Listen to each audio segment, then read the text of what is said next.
Hey, what's up everyone? This is Kimmerman from Kimmerman Gunpla Studio, and today we will be reviewing model kits from the 90s. And since I'm a 90s kids and I used to collect 1 and 144 no grade scale back then when I was still an elementary school boy.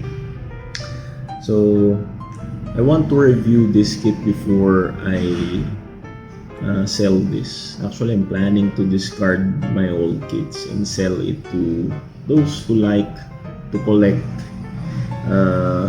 old kits. Gusto ko na siyang ibenta actually. But before that, of course, gusto ko magkaroon ng souvenir sa mga kits ko na to. Kaya re-reviewin ko siya for the last time. First time and last time. So I have here this Shenlong Gundam from the Gundam Wing. Ito yung ni Chang Wufei, mobile suit ni Chang Wufei. Yung sword sa Tolgis yan, nailagay ko lang. Okay, isin natin. So ayan, meron siyang spear, but unfortunately the spear, yung beam spear niya naputol, nawala na. Hindi ko na mahanap eh. So ganyan siya, ganyan yung itsura niya. Okay, tara, reviewin natin to. Let's see what this kit is all about. Chang Wufei Shenlong Gundam. As far as I remember, this Gundam kit is a gift again from my grandmother. Kasi na-maintain ko yung top 5 na status ko sa school. So I'm an honor student, and whenever I get or maintain my honor status, my grandmother will buy a Gundam for me. So she bought this Shenlong Gundam when I was still in grade 4, and yan, partner niya actually ito. Pinartner ko kay Dragon Gundam ng G Gundam. To be honest, I really like this kasi ang ganda ng color separation nito eh. So parang siya, ahead siya sa no grade. Yung color separation niya mas advanced kaysa sa typical no grades nung 90s. So yun lang, syempre kumupas na yung mga kulay, supposed to be red yan. Anyway, hindi yan ang pinag-uusapan natin. Dito tayo kay Shenlong Gundam. So Shenlong Gundam is yan yung 5th Gundam sa Gundam Wing. And ito nga yung yung antagal din na bigyan ng high grade, di ba? Parang napagkakaitan ng Bandai. Pero ito no grade ito. 144 scale. So ang features ng Shenlong is, ayan, yung ulo niya ganyan. So newbie build talaga ako. Marami kayong mapapansin na noob marks dyan kasi hindi ako nagtatanggal ng noob marks eh. Bobo nga ako ng bata ako pagdating sa pag-build pa. Kaya, yan lang. Kamay-kamay, cutter, nail cutter, yung pantanggal ko, tsaka kamay. Ginaganong-ganong ko. Tapos ito, yan yung head niya, pwede mag-spin. Pero, hanggang ano lang siya eh. Parang 45 degree angle kasi pag pinihit ko pa lang ganun, matatanggal na. Ayan, maluwag na. Tapos shoulder armor niya, ganito lang. Ayan, hindi siya nag-move talaga. Maluwag lang yung polycap niyan kaya gumagalaw. Pero it can rotate 360. Tapos yung braso niya, ayun, nakaseparate na peg dun. Meron siyang polycap ulit dun na peg, ganyan. Hindi siya connected dun sa mismong peg dun. Kumbaga may separate peg siya. Ayan, di ba? Then, forearms can bend 45 degrees. 90 degrees. Sorry. Ayan. Tapos, kamay is the typical polycat hand. Ayan, ball joint. Tingnan mo, daming kahiyahiyang knob marks.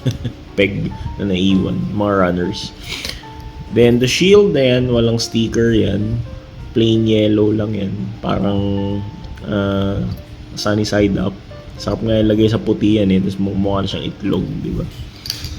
Tapos dito yung kanyang right hand or right arm, can extend like this. Ayun. So, magkakaroon ka na ng dragon effect. Ayan. Medyo i-bend mo lang yan. Alisin mo yung kamay para mukhang may bunganga yung dragon. Ganun. Diba? Sad to say, hindi yung ngipin niya, yung pangil niya na yan, hindi yan nag-fold. So, steady lang yan. Isang block ng dilaw na plastic lang yan. Kasi may sticker yung mata niya. Tapos ganun. Ito yan pang pang kagat. Ganun. And ganyan lang talaga siya. Yan na yung kanyang forma.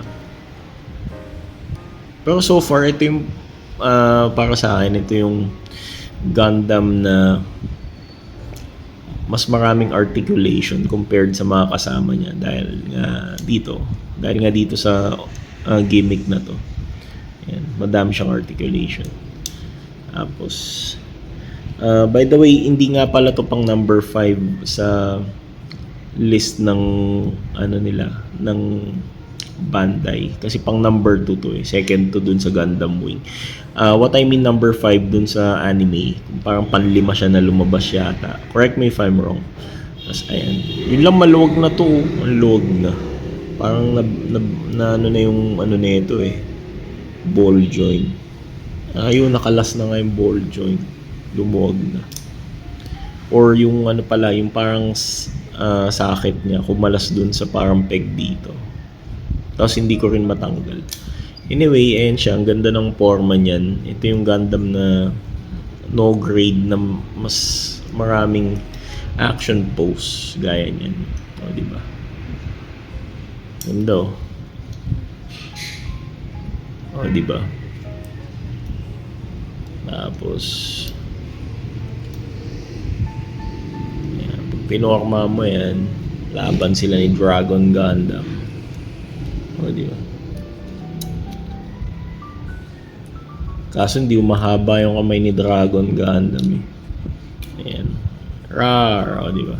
Galing. Pero may trick ako dyan. Pwede kong palitan na ito. Ito yung bootleg Bootleg to ng ng Bendy. Tapos wala na, basag na yung Gundam niyan Ginagawa ko dati. Alisin ko yan. Ito yung papalit ko. Ayan. Kasya yan O, diba? O, di may panama na siya. Pahabaan tayo ng dragon. Mas mahaba yung dragon ko, gago. Kakagatin siya. Boom! Tagang! O, diba? Talo si Ufei. Galing, diba? Ayan. Pak! O, patay siya. So, ganyan yan. Itong legs naman niya, or yung lower body, nag-rotate siya ng pwede naman 360 degrees. Kaso tanga kasi ako may mga knob marks pa dun o may mga hindi na ako natanggal na plastic dun. Tapos siya yung may para saan magandang side skirt kasi medyo secured yung side skirt niya. Ayun Tapos yun lang, hanggang dito lang yung pag-angat-angat niya. Limited. Dami yung gago talaga. Hindi ako marunong magtanggal na ito dati. Tapos back skirt, di yan nagmo-move, block lang yan. So hindi mo move patalikod yung legs. Ganun. Hanggang dito lang siya. Tapos hindi rin siya makakasipa ng husto kasi nabablock agad nung front skirt niya. Hindi rin siya makakapag-split kasi lang to, ball and socket. Ayan. So, pero maganda yung niya. Maganda yung side skirt niya. Hindi siya na natatanggal kasi hindi siya yung ball joint na side skirt. Ayan siya. May peg tsaka polycap siyang ganun. Diba? So, maganda. Sad to say, yung spear niya nawawala. Natanggal yung naputol, tanggal, di ko na mahanap. So wala na siyang spear. Ganyan na lang siya, parang inactive spear na lang, di ba? So that's it. Ito lang yung simpleng review ko para sa aking mga older kits. This is Shenlong Gundam, no grade. 1144 scale. Ching!